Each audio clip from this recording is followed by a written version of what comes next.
Before we get into episode 3 properly, I want to share something with you guys that I think is very funny. Remember episode 1, aka Bagman? Well, that video got a little copyright infraction. That isn't the funny part though. The funny part is that in the copyright claim itself, from the company that owns the rights to this show, they made a mistake with the episode name. Boom, right there. This is what I saw in my email. Episode 1 is to be called Big Man from this point onwards. I mean, good lord, even the people who made this show have never watched an episode of it. They don't even know the episode names, and presumably they came up with them. Sorry about that little delay. I just really wanted to share that with you all because it made me laugh. Episode 3 is called Instinct, and I have some good news. It does not take place in a school, and there are 0 children in it. I got high hopes for this one already. We don't even need a summary. That's the summary right there. No school, no kids. Let's go. The hopes are still high after the opening shot because it is very funny to me. I don't really know why, but it's funny. A woman walks into a building, you know, those classic woman versus door story openings. Then a hand grabs the door and a spooky sting plays. A human hand grabbing a door, no less? That is terrifying. But I guess to be fair, the hand did end up belonging to a villain. He sort of ASMR robs the door lady while she checks her mail and then stabbed right in the damn tum-tum. Not to victim blame here, but why would you ever turn around in this situation? There is no upside to such an action. If you must perish, it would be better to not see it coming, but also seeing the person's face may make them like panic kill you when they weren't going to, you know, no Russian, no witnesses type beat. I'm gonna just skip the long-winded rant about how a tiny knife poking your stomach would not kill you because it was all fake. Get owned, idiot. You thought it was real when it wasn't even real. So to be fair, it wasn't the hand of a villain. It just belonged to a normal guy living life. Jump scare not earned. This episode can die in a fire. Turns out our main character is a real twisted-looking psychopath and was just watching these 2 people while fantasizing about one of them being murdered. Her name is Anuka, and she is both a deadbeat sister and aspiring novelist. Really useful notes here, Anuka, for a potential best-selling book. Deep in the Amazon? Knife? Something with a knife. I think I can use that. Why hasn't anyone thought of knife-based fiction before? Oh my god, wait a minute. What about a knife that is also deep in the Amazon? Straight to Sundance, baby. After a lengthy phone call detailing that she is a genuine piece of who's ruining her family's lives, she arrives at work. I guess she works for like kind of an IRL Fiverr app that has you go do random chores for people. It's called Chore Chimp, which seems a little preemptively negative, not setting the best expectations for quality of work when you're calling your own employees chimps. And her job this time is to paint a wall inside someone's house. If you were going to pay for someone to paint your house, wouldn't you hire, you know, a painter? That's like an entire profession that probably exists for a reason. Like, yeah, I could paint any wall, but will it be good enough to charge money for? Probably not. Fun little tangent about me painting a wall, actually. I wish I had pictures of this, but when I was younger and I was still living at my mom's house, she let me paint my bedroom walls approximately 1 time. And I decided to get a big paintbrush and keep painting a single line of red paint at the top of the wall, so it looked like blood was dripping down out of the ceiling. I was no longer allowed to paint after that or have any say in the paint color of my own room. I still think it was cool though. Shit kind of went hard. Editor, fire up MS Paint and make an artist rendition of my cool wall. The dude that hired Anuka to paint the wall is being a creeper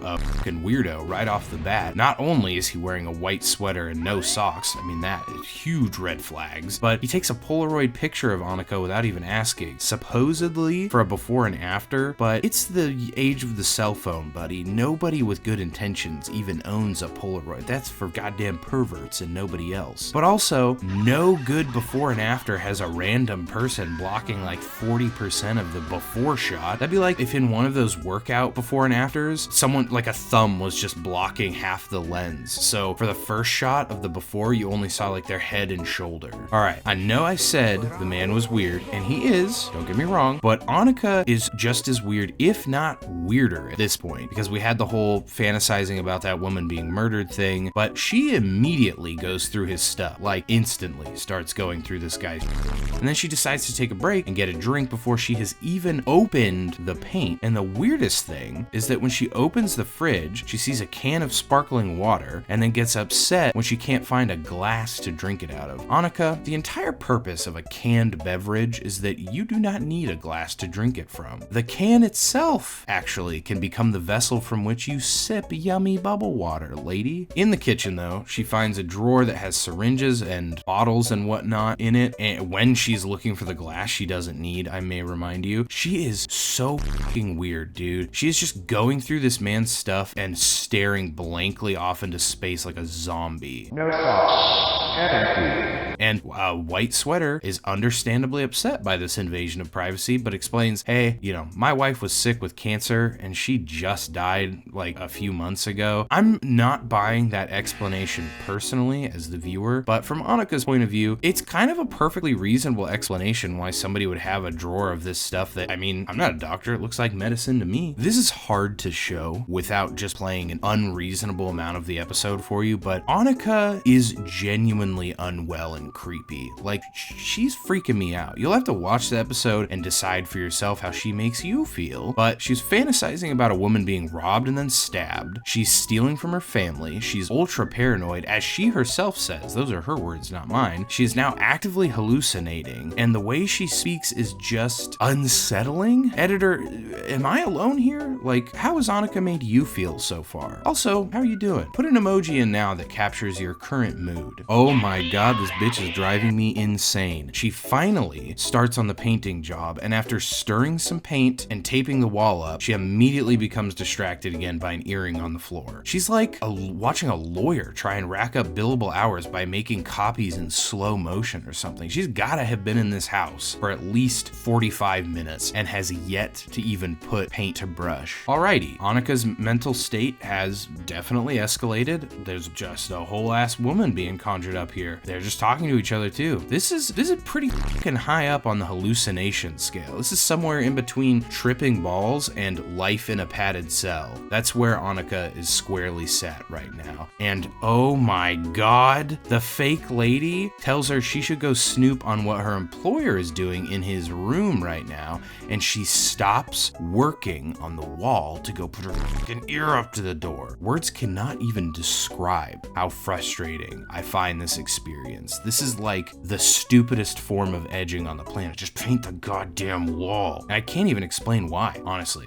I don't even know why it's making me so frustrating, but her not painting this fucking wall is driving me insane. Pretty soon, I'm gonna be hallucinating my own female news anchor from the 1960s for the sole purpose of talking to her about Anuka. Jesus, wow. Okay, this has become even more insane. Her fake friend says take some protection just in case you're wrong or right. So no matter what the outcome is, no matter what happens, she's just gonna attack this guy. She literally goes to her bag to grab pepper spray to prepare for raiding his bedroom. Only reason she doesn't kick the door down and start letting loose is because she hears him crying through the door. But then he starts laughing, which she finds unsettling. Finally, she's painting this wall. I swear, she has been in this house for an hour and is just now putting down the first coat of primer. Do you guys ever think actually about how, technically speaking, each time you put a coat of paint on the walls of your house it becomes smaller? You ever think about that? This is the kind of big brain thinking you need to unlock. So not only is this man paying a woman to reduce the square footage of his house ever so slightly, she's doing a job at it.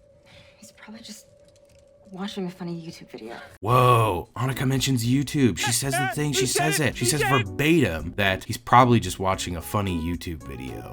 Dude, that's where we are right now. The hallucinated woman is just saying some wild, but she does eventually ask why Anuka doesn't just leave. Valid question. Anuka says she needs to pay rent, which is confusing because at the start of this episode, we found out she currently isn't paying her sister the rent she's supposed to. Then we get hit with Anuka acknowledging her paranoia issues once again, followed directly by the Vision asking Anuka why she never trusts herself. And I'm struggling here. I'm not gonna lie to you guys. I'm struggling to even attempt to grasp what the greater message is here. Each episode always has something, and it'll be a really profound thought, like, racism bad. What is the message gonna end up being for this one? If you're like a pseudo homeless schizo and the voices tell you to attack someone, just do it, bro. This girl is really not gonna end up being a good mystery writer either, based on what the fake lady is saying to her. She says poison and syringes are harder to trace. Every writer knows that.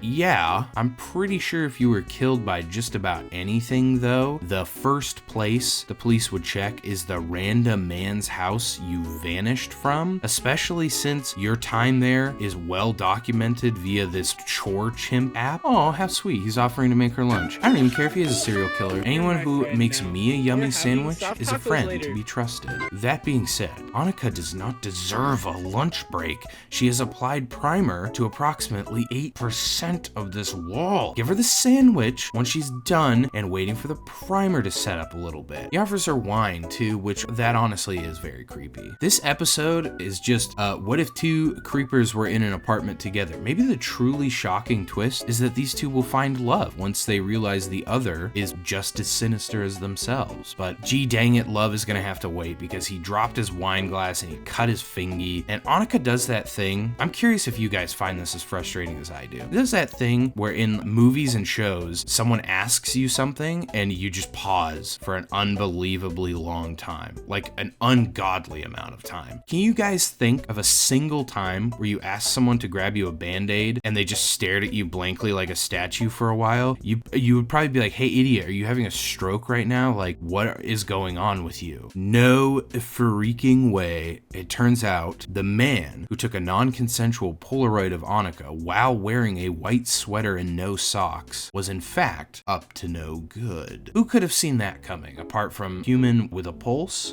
optional, but her finding like a fingernail and whatnot gets her to call the cops and try and leave. She says, oh, there's a family emergency, it just came up, haha, you know how it is. And he does bring up the fact that this is pretty unprofessional, and I'm gonna call him out on that one. No, you idiot. She literally is not a professional painter. Your complaint is invalid, and your sweater is stupid. She pepper sprayed him. Oh my god. Here's your self-defense tip from Squid, everyone. Don't use pepper spray. In a tight space like this room, everyone is catching strays from it, and that's including you. You're pepper spraying yourself. So I usually recommend people get a really, really, really bright flashlight with a strobe feature. You probably don't expect it, but it is shockingly effective when you completely blind a villain. They can't do a whole lot. I once saw a guy get hit with a strobe light and he jumped forward to try and grab the person with the light, but he jumped into the side of a building instead. So skill issue, idiot. Enjoy hitting your head. Regardless of how you choose to protect yourself though, just be careful and stay safe. I love you like a father and I don't want anything bad to ever happen to you. Back to the episode. Cops have arrived on scene in record time. Literally less than 1 minute passed after she made the phone call, and she never even gave the dispatcher an address. I don't know what city this is based in, but I would love to live there. She starts schizo-babbling to the cops, and the other woman says, "You're not crazy."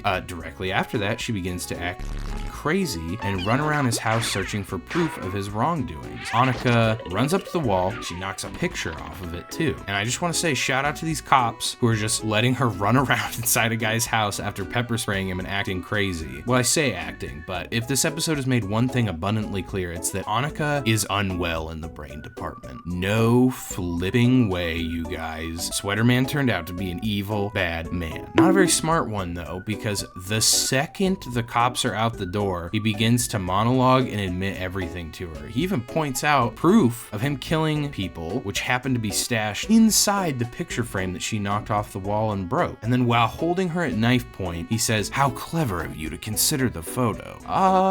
Was it clever? She just kind of went nuts and knocked a picture off the wall. I'm not sure it was a choice made entirely of sound mind, but credit where credit is due, I guess. Then she kills him with a hammer and the episode ends. That was quite the episode. This may be an unpopular opinion, but unreliable narrator things like this are insanely difficult to pull off, and the CW is not an entity that should ever attempt it. When you show me from the beginning that your main character is crazy and hallucinating, obviously I can't know for certain events played out as she perceived them, and in another show or movie that was written by functioning humans, that could be interesting and fun, but here it just sucked big ones. Personally, in my headcanon, Anuka is the villain in sort of home invasion storyline. That's all pointless though. Everything I just said, useless, because it's not touching on the real problem here, which is that this episode was infuriating. Seeing that wall never get painted made me want to go outside and cut down a tree just so one less squirrel could have a home. Do you know how angry you gotta be to wish homelessness on something as cute as a squirrel? Well, go watch season 2, episode 3 of 2 Sentence Horror Stories and you'll find out. It'll take you to that dark place. This episode gets 2 thumbs down and even a big toe facing downwards as well. It is worth watching only if you're training yourself to become immune to frustration. I did like the fit of the fake woman though. I think that outfit kind of rocked. Featured comment time. This is a longer one than I would normally put in, but it may be one of the nicest things I've ever read, so of course I'm throwing it in. I don't give a shit if it fits into the featured comment box. Make it big. But Nico Damas hitting me with, no fucking way, you barely have less than 100k subs. I clicked on the video because the thumbnail and the title caught my attention. I just assumed you were a famous YouTuber I've never heard about because your editing style is that good. You're an amazing content creator. Keep it up, and please do send me a couple $1,000s once you're rich and famous. First of all, thank you. That comment made the copyright bullshit on episode 1 totally worth it.